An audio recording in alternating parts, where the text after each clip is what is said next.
All right, here's video 2 of chapter 5 in our probability chapter. We're going to be exploring some probability models. First off, some vocabulary. Sample space. It is the set of all possible outcomes of a random phenomenon. Now, random phenomenon could be really anything that is random. It could be a coin flip, a roll of the die, picking names out of a hat. And it's really just anything that could happen that is a part of your sample space. An event is any outcome or set of outcomes of a random phenomenon. An event is a subset of the sample space. So, if we're talking about picking names out of a hat from people that are in our class, well, if we just pick one person's name, that is an event of picking one person's name. But what if the event was to select 5 students out of a hat? Well, those 5 students would constitute a set of outcomes that could be our event. And last but not least, a probability model is a mathematical description of a random phenomena that consists of 2 parts, a sample space and a probability for each outcome. Now, we are definitely going to work with a lot of probability models and even creating some probability models. It basically looks like, not that big. What am I doing? There we go. Still not that big. There we go. Kind of looks like this. And then, maybe all your outcomes, you go across the top, and all your probabilities for those specific outcomes go across the bottom here. So that this outcome has this probability, whatever that outcome is has that probability, and however many outcomes you need with associated probabilities. So we're going to look at 2 probability models. Number 1, tossing a coin. Well, our sample space S, and notice this is using some squiggly brackets in here, we write all the events that could happen in our sample space. Well, when we toss a coin, the only things that can happen are heads and tails. So I'm just going to abbreviate those with H and T. Now, I could have put T, H. It really doesn't matter. It doesn't matter the order that our events come in.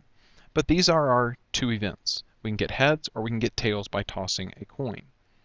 So when we look at our probability model now, I've got my outcomes, I got heads, and I have tails. And the probability for each, assuming this is a fair coin, is 50-50. Now you can write them as proportions, as percents, whatever you like. If you want to put 50%, 50%, that works. Second example, the sum of 2 die rolls. Now we're assuming we have standard 6-sided dice, that they are fair, that nothing comes up unfair here. So the smallest sum that we can get would be if we were to roll snake eyes, and that sum would be 2. And we can roll a 3 sum, a 4, a 5, all the way up to if we roll double 6s. Then we would have a sum of 12. So our outcomes are all the way from 2 up to 12. And that would be our sample space. Now, to make the probability model, we just need to fill in 2 through 12. Those are our different outcomes that we can get. And now for probabilities. Well, how many times does a 2 come up? Well, it comes up 1 time, that's if we roll snake eyes, out of how many possibilities? Well, let's see. If you have 2 dice, there's our 2 dice, there's 6 sides on this die, and there's 6 sides on that die, and this is something we'll talk about later, but there's going to be 36 possibilities total. So only one of those possibilities ended up being, where'd that come from? Ended up being a sum of 2. So then we would say we have a 1 in 36 chance of getting a sum of 2 with 1 roll of 2 die. Now when we get to 3, you might think again, well, if you rolled a 1 and a 2, which is right here, but you also need to consider a 2 and a 1. And you might go, well, wait, why are we considering kind of the reverse of what we did when we didn't really do that with the snake eyes? But with snake eyes, even if you reverse the order, it looks exactly the same. So that's why we didn't count snake eyes twice. So there are 2 out of 36 ways of rolling a 3. Rolling a 1 and a 2, or a 2 and a 1. And then a 4. Well, we could roll a 3 and a 1, or a 1 and a 3, or we could roll double 2s. Again, we don't include the other double 2 because it looks exactly like the first one. So there are a total of 3 out of 36 possibilities. If you wanted to simplify these along the way, that's fine. I mean, you could say this is 1 out of 18, this is 1 out of 12, and if you wanted to prefer to write the decimals instead, you could do that as well. It's up to you. Then for 5, well, we could roll a 4 and a 1, 3 and a 2, flip that, 2 and a 3, flip the 4 and the 1 to a 1 and a 4. So we have 4 out of 36, which would be 1/9. And then a 6, we got a 5 and a 2, 4 and a 2, double 3s, 2 and 4, 1 and 5. And if you start to notice here, there is a pattern as we're moving along in this table over here. So we get 5 out of 36. And then rolling 7s would be 6 out of 36. But then you might think of 8, rolling a sum of 8 would be 7 out of 36, but 7s are right here. And from there, it starts to go back down. Now there's only 5 out of 36 ways of rolling an 8, and then 4 for rolling a 9, and then 10, or 3 for rolling a 10, and then 2, and then back down to 1. So this distribution is not uniform. This would be a uniform distribution because the probabilities were all the same. This distribution for the sum of 2 die rolls, we start out small, and then it doubles in size, and then it gets a little bit bigger, and then there's 4, and then there's 5, and then there's 6, and then it goes back down to 5, and then 4, then 3, then 2, then 1. What shape does this distribution look like? Well, it's definitely symmetric, and you could even say maybe approximately normal as well. Example 3, couple plans to have 3 children with hopes of having 3 girls. How many outcomes are there in the sample space? Well, here's a thing to consider. You've got 3 kids, and how many outcomes do you have for each kid? Well, it could be a boy or girl for kid number 1, boy or girl for kid number 2, boy or girl for kid number 3. And with all of these, we end up multiplying them. So 2 times 2 times 2 is the same thing as 2 cubed, which is 8. So there are 8 different possibilities here for having 3 kids. And so next we're going to list out all those options. So we could go with the extremes. We could say boy, boy, boy. And we could say girl, girl, girl. We have all the same sex. Or let's say there's 1 boy and 2 girls. Well, let's say the first kid's a boy and the second and the third kids are girls. What if the middle kid was the boy and the first and the last were the girls? Or what if the youngest kid was the boy? So there are 3 possibilities here of getting a boy and 2 girls. It depends on which kid is the boy, if it's the oldest, the youngest, or the middle child. So now we move up to 2 boys. Well, it could be that our 2 oldest are the boys and then our youngest is the girl.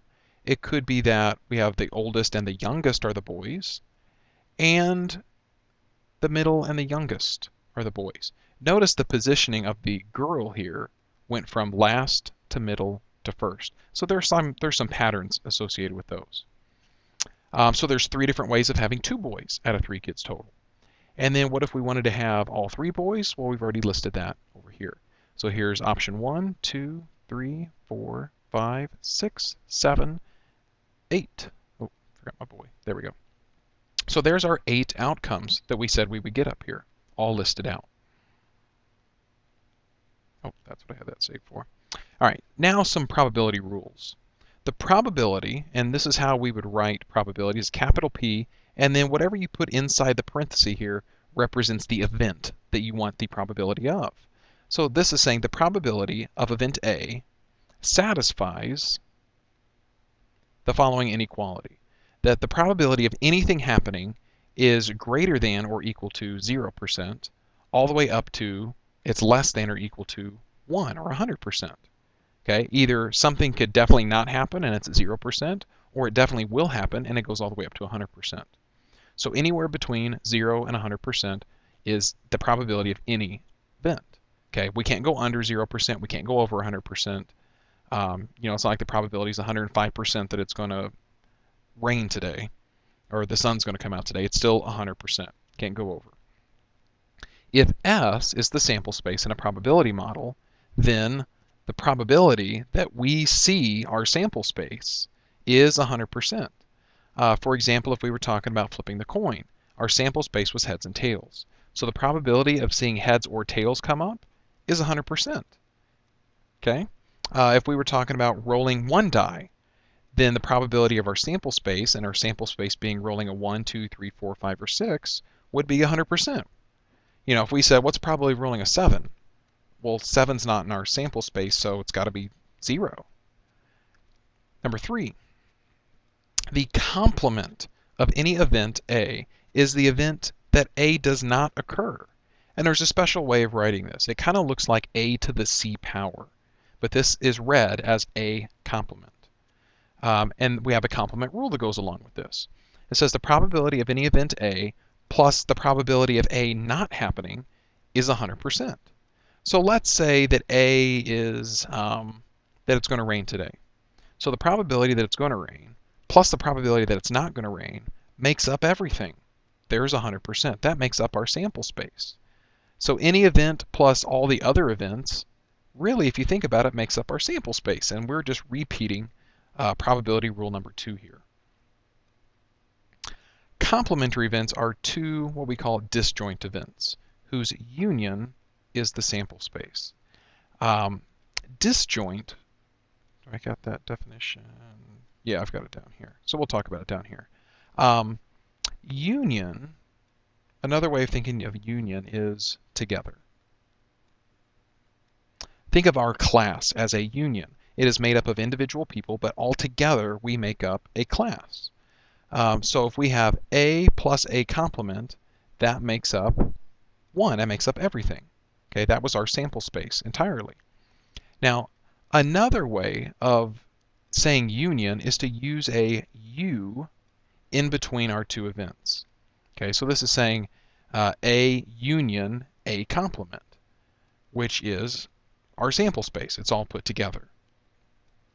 Now, an upside down U is called the intersect or the intersection. Basically, this means what do they have in common?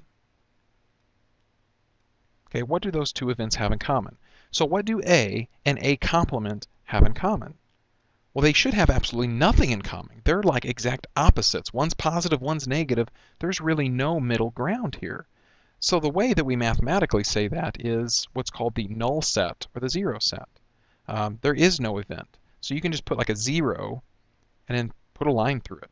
Or you could just do this, like you're going to make a set for a sample space, but put nothing in it. So either one of those would be the correct way there. Let me go back to disjoint events here. Disjoint events are events that if you know one thing happens, then the other thing cannot happen. If you know that A happens, you know that A complement did not happen. If you know that A did not happen, then you know that A complement had to happen. So that's the idea of a disjoint event, and we'll talk more about it in depth later on.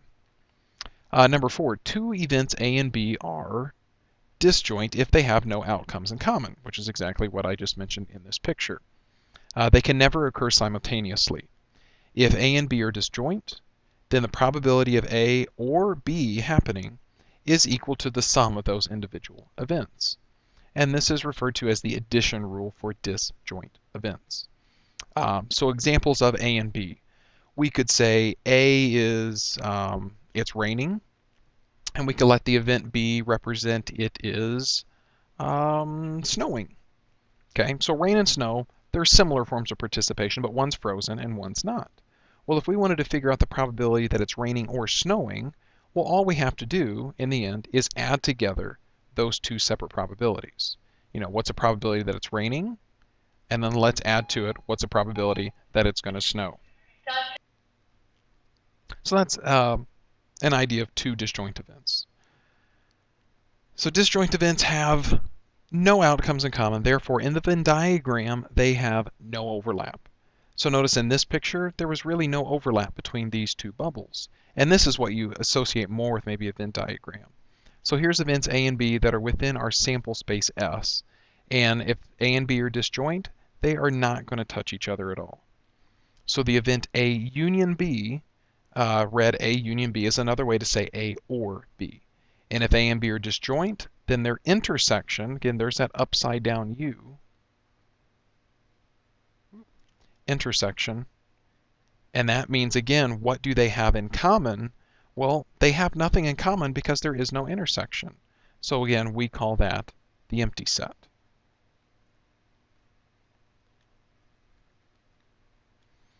All right, example 4. Select a woman at random aged 25 to 29 years old and record her marital status. The probability of any marital status is the proportion of all women aged 25 to 29 who have that status. Here is the probability model. So here's all our outcomes. Oh, not that.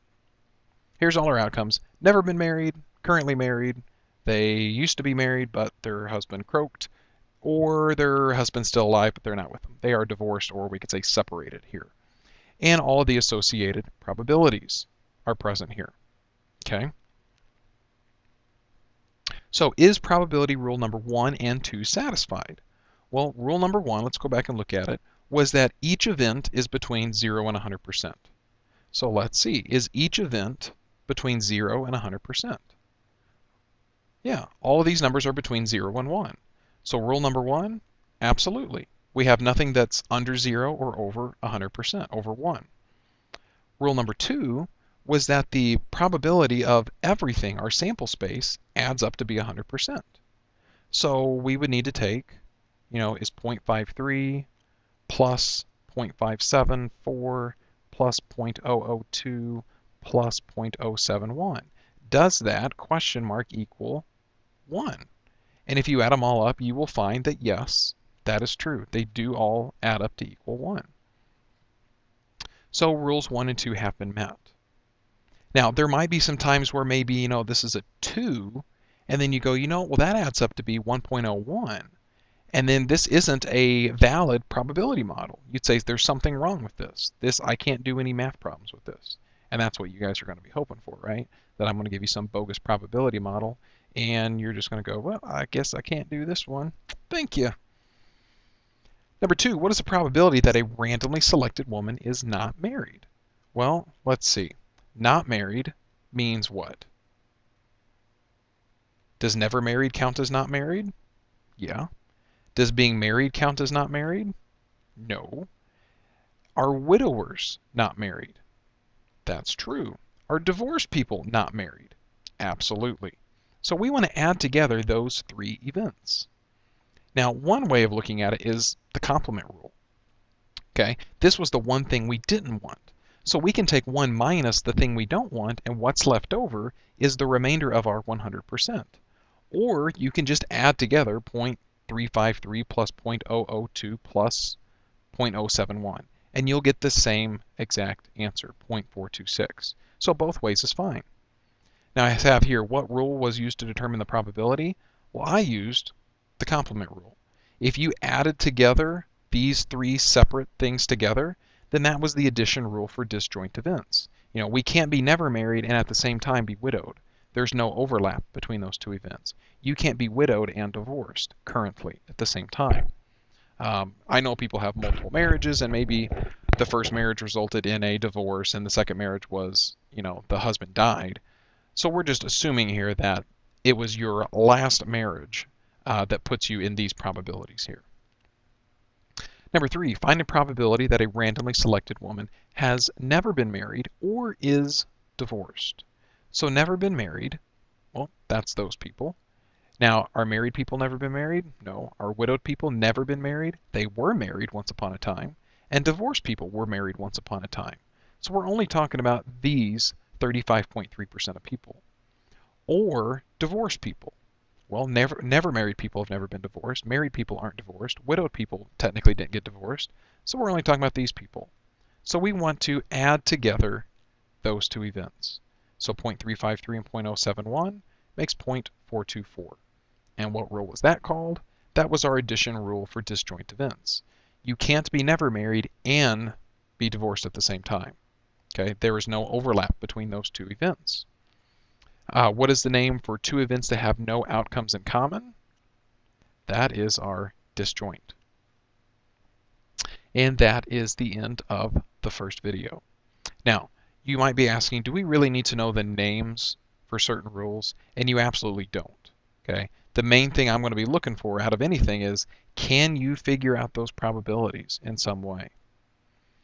We'll look at a couple questions tomorrow at the beginning of class related to this material, and I will check your notes. So that is all for video number 2.